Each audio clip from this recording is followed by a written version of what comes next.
Iniutos ni Pangulong Aquino ang komprehensibo at agarang investigasyon hinggil sa tumaob na motor bangka o tinatawag na lancha Ormoc Leyte. Ayon sa palasyo, ito ay para matukoy ang responsable sa nasabing insidente.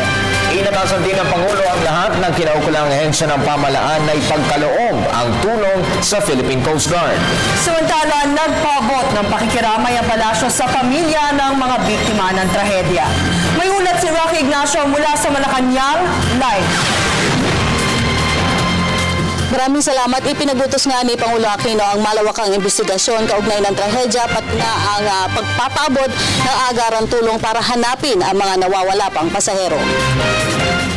Ipinagutos si Pangulo Aquino ang komprehensibo at mabilis na investigasyon tulungan ng Coast Guard at Marina o Maritime Industry Authority sa naganap na paglubog ng motor bangka ng MV Kim Nirvana sa Ormoc. Ayon kay Deputy Presidential Spokesperson Abigail Walte, nais ang Pangulo mabilis at patas na investigasyon para matukoy ang responsable sa naturang trahedya na ikinasawi ng maraming pasahero. Concern of the President was even while the search and rescue was ongoing that we should already send in investigators to get eyewitness accounts, to get all the documents relative to the vessel, to make sure what the clearances are from Marina, etc., passenger manifest.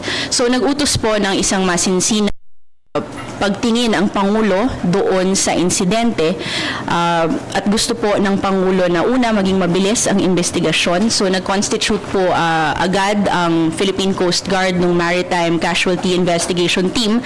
Nandun na po sila. They're working with Marina to get to the bottom of the situation, and the President wants to make sure that the results of the investigation, one, that the investigation will be speedy and the results will be objective. Pagtiyak pa ng palasyo, sisilipin ang lahat ng anggulo ng insidente. They're looking at all possible avenues. There are several factors that can contribute to an incident like this.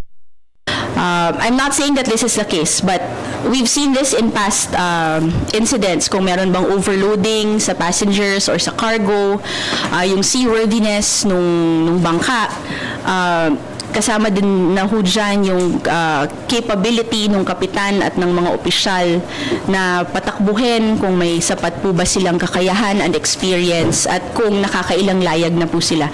These are just but three of the avenues that the Maritime Casualty Investigation Team will be looking into. Sa kasalukuyan, nais ang Pangulo na gawing masigasig at iprioridad ang pagsasagawa ng search and rescue. Patuloy ng palasong sitwasyon kung saan iniutos rin ng Pangulo ang pagpapaabot ng kaukulang assistance sa search and rescue operations dahil na rin sa report na may mga nawawala pang pasahero. Ngayon po kasi nasa search and rescue phase pa tayo. So sinabi ho ng Pangulo kung ano pa ho yung pwedeng assets na ipadala na. Kasi as you all know, the longer that the search and rescue continues, the lesser the chances of finding those who are missing, and we're hoping that marami pa ho sa kanilang mahahanap. Samantala, nagpaabot na rin ang pakikiramay ang Malacanang sa pamilya ng mga nasawi sa naturang trahedya. At yan po ating pag-uulat mula dito sa Malacanang sa tulong ng RT. Ako po si Rocky Ignacio para sa Telebisyon ng Bayan. Maraming salamat, Rocky Ignacio.